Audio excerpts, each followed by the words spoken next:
boy, I tell you, Abaco is really the place to be now. I tell you, man. I never regret the day that I leave Auckland's Island and came over to Abaco. Oh, man, I tell you.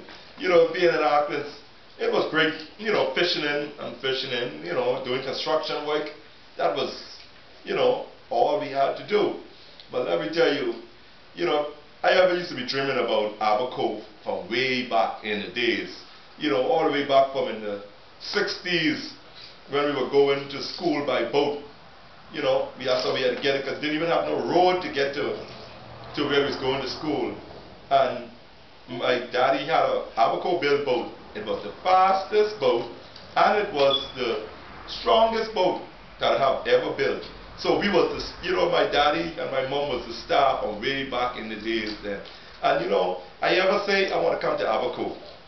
And one day it happened that my sister married a school teacher. And that's how I get to come to Abaco. And oh my Lord, man. I touched Green Turtle Key first. And when I touched base on Green Turtle Key, I said, Lord, I ain't going back home. And you know, I can tell you, you know, if you're in Auckland's Island, you can call me Martin Cooper, which everybody know Leon Cooper and Cicely Cooper or Joel Cooper. That's my brother. But now, as I hit Green Turtle Key, it was so great and the people so lovely. And I tell you, I love them, they love me. They call me Strong Lover. If you're in Green Turtle Key, you can call me Strong Lover. I moved from Green Turtle Key and went to Morse Island about around 1992. I went to Morse Island, Abaco. And they gave me a new name because everything I do, hard work don't stop me. Don't care if I got to get 2,000 conch a day, I will do it. And so they call me Auckland's, which is like, Auckland's Island is like solid rock.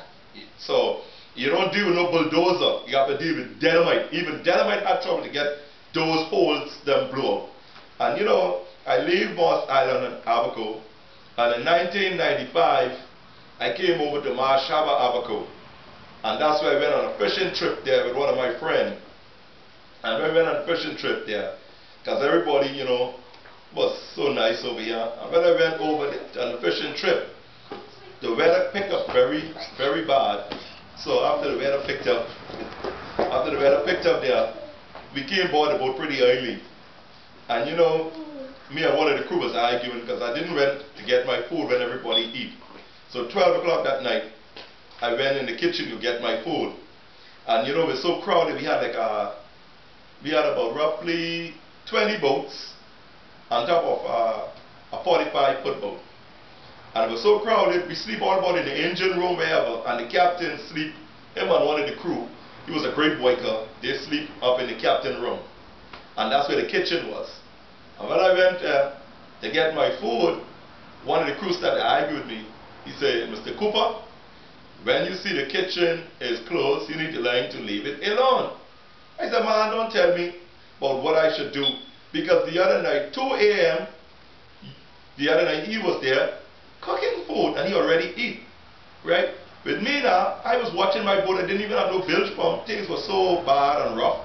Didn't even have bilge pump in my boat. So the bilge pump was always this. Right? Or this. So when I went there to do my food, the captain rolled over and said, Mr. Cooper, I can tell you a story about a black tip shark. When the action is going on, the black tip shark back his side. When the action is over, the black tip shark comes for the lead over. So when he said that, he said, but I'm not going to call you black tip, what sounds so dangerous. He said, I'm going to call you Browntip. He said, look at that, even matches your skin. And we came right off of the trip. And my friend Kenny, he, you know, was there always on my side. Someone asked for someone to clean boat bottom. And he said, yeah, Browntip could do it, because he already gave me that name. Right out of Marsh Harbour, Abaco, that's where he's from. And, oh, he's such a good friend. From day one until right now. You know, I talk about from 1992 all the way up to 2011, man. He's always a great friend. He's just like my daddy, you know, or better. So, you know, we went there. I went there, checked the boat out. I cleaned the boat bottom. And after that, the woman needed someone again the next day. I did the 3 boats so fast in about 3 hours. I cleaned 3 40-foot boats in about 3 hours time. She needed someone else again the next day, and he said, Browntip is available. She said, no, no, no. Browntip is cheating on my boat. He never could have cleaned them fast, so. And you know something? She didn't have no one else. So they still called me back. So I went back. And I went and so she had 4 that time. And let me tell you, in 4 hours and a half, those 40-foot sailboat, I was finished and I was on the dock. And the woman said, Jesus Christ, I know you didn't do all of those boats. But it happened that one of the boats already leave first thing that morning as I finished. And he called back and he said he didn't decide to go overboard. But he went overboard and he checked the boat. And he told the woman the cleanest his boat have ever been for the last 5-6 years that he owned it. And he said he'd been all around the Abaco and all around the world. He was sailing and everybody cleaned his boat. He was always losing a knot and a half. And he realized when he was going, he picked up that speed, so he just jumped overboard to see what's going on. And he realized how clean the boat was. He figured that's what was his problem. And he called back and he said, tell that gentleman, Browntip, he did such a wonderful job. I'm going to spread the news for him. And let me tell you, from that day, from 1992 until right now to 2011, the people still calling me. And let me tell you, every time they hear that name, Browntip, everybody wants to meet me. So it's a pleasure, know that everyone wants to meet the Browntip. And then I meet my friend T. He wanted someone to do entertainment.